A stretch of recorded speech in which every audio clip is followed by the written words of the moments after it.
Hello, everyone. It is time for us all to take a pause and then reflect upon what happened last month. This is a personal exercise that each and every one of us should be doing, preferably on a weekly basis. If not, that's possible, then at least we should do a monthly basis journal. So, what is this monthly basis journal? We will look into our trades and then analyze what are the how the entire month went, whether we were profitable or we were in red or no loss, no gain. What are the key things that we learned? What were the challenges that we faced? And what were the key lessons that we learned? These are the most essential things that any trader should capture and write down. I have done my part to start off and give you some examples. It's not going to be much detailed, but then the general essence of how the whole month went. This recording is very important because it helps us to take a psychological outlook of the entire month, right? Whether we are feeling overconfident, whether we are feeling fearful, suspicious of where the market would go, or underconfidence, our psychology is based on what we feel overall. And if we fail to record all these things, then over time, the entire month would have been in profit. Sometimes we don't really take the positives from what happened in the past to draw more motivation and energy and to reassess where we went wrong. So, this will be a good reflection point for all of us to ensure that we are on the right track in terms of managing the finance and managing our emotions. So, how I would like you all to do is to take some time. Maybe this exercise wouldn't take more than half an hour or 45 minutes. Just go over the portfolio and then see what were the key strengths. If you had recorded it somewhere on a daily basis, that's great. But write down the overall summary for the month in a very simplistic language. I'll show you an example. This is mine.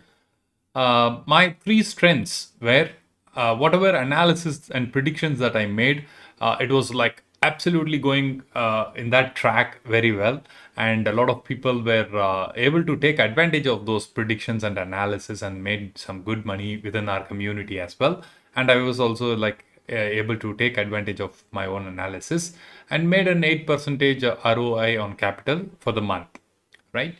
Which is a very good ROI. In fact, this is one of the best months for me in maybe over a year or so. So I'm very happy with that. Also, this analysis and the kind of work that we are doing in terms of posting down the levels and predictions and so on helped us to reach more people, and then the community is growing at a very faster pace. It's only about less than, yeah, it's exactly about 50 to 55 days since we started the community. Already we have about 260 people, and YouTube is also growing very fast. So I'm happy that way. Why this YouTube growth and Telegram channel growth is very important, because people just don't stay if the quality is not there, right? So if they stick to stay back, then it means that we are on the right track. So that gives me much more, confidence and motivation to do more work. So these are the key takeaways from the strength perspective in the month of January. Right now, three weaknesses that I felt was I was doing over trading, a lot of unusual levels of trading that I was doing, and since the market has changed from although the predictions were all great, and I was going extreme levels of experimentation. Way too many experimentations were done. Those too many experimentations didn't give me much of clarity, because I was only confusing myself. I was stuck between three different strategies. Probably I could have chosen one, gone deeper into that, and then tried to do some adjustments, and then whether to find out whether it is a worthy experiment or not. Right now, I did more than five experiments. Still, it's not very conclusive whether it's good or bad, because I confused myself. So, over trading and way too many experimentations was one of the biggest weaknesses. As a result, I paid huge brokerage. Actual ROI for the month was around 11 percentage, but because of no slippage and brokerages and things like that, 8 percentage of RI, no, it reduced to 8 percentage. And then oversizing. Sometimes you know that you are doing some sort of a new experiments. Usually, whatever is the regular quantity, I went with the same quantity. In fact, I went even more also. Probably that is something very unusual because usually I care about the sizing of my positions, but this time I somehow failed to adapt and then maintain that discipline.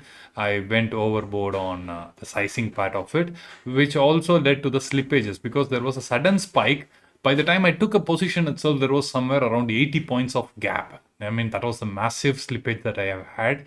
Had that not happened, my ROI would have been really, really good. But nevertheless, still 8% is a great thing.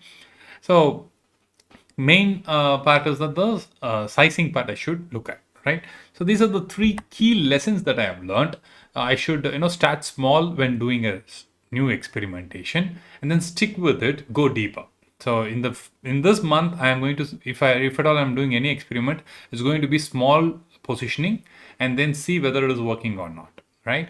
Then one of the main lessons is that sometimes I was feeling not very comfortable. The market has got stuck into certain range, or probably it has reached a particular level in which I was not very comfortable. I kept on holding on to those positions, and then it only increased the loss on the losing trade.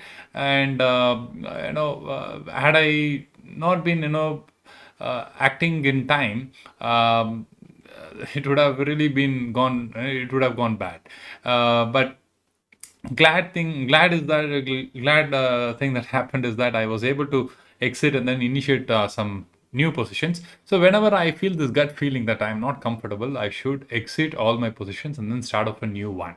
So a lot of carrying on the positions and then adjustments with large sizing, it was like very, very restless. I don't want that restless feeling. So that's one of the key lessons that I have learned. Then I am also doing a lot of trading during the market hours, as well as I am streaming, and there are a lot of questions and discussions happening. Plus, there are also a lot of communication happening on the Telegram channel. Since my sizing and experimentation was also so big, I found it very difficult to manage all these three things together. Now, this month, what I am going to do is that I will strictly balance out my order sizing, and I want it to be more, a little bit more enjoyable than finding it stressful, right? So streaming will be continued, Telegram communication will continue. The way that I am handling the trading sizing of it will be re-looked into, and then I don't want to carry too many bigger positions overnight. So these are my key learnings. Now I have done my part. What you are supposed to do is that do the same exercise, identify your strength, identify your weakness, and what are the key lessons that you learned. I would want you to save this in your local drive. Of course, you should save that. On top of that, if you're feeling comfortable, if you're feeling that you wanted to remain anonymous, that's fine with me. But if you can, post it in the same video in link in the comment section. Why we do that? It is a video journal, right? I have recorded and then posted it, and I can look into it anytime. And similarly, you come and then check your comment section, it's there. And probably when the community members are seeing each other, then we will find a lot of commonalities. It's not about just recording our own selves and then seeing it, but also see what common mistakes that people make within our community. Because if that can be extrapolated, the same mistakes are done by large part of the retailers. So we will be able to find what are the psychological mindsets of a retailer through this recording of journals from various community members. So I would sincerely advise and encourage everybody to post their recordings into the comment section, so that as we go through it, we will be able to synthesize and process that information to make meaningful interpretation for the future. We can take advantage of that. So I have done my part, and I expect you to do yours. So thanks a lot. See you all in another video. Bye.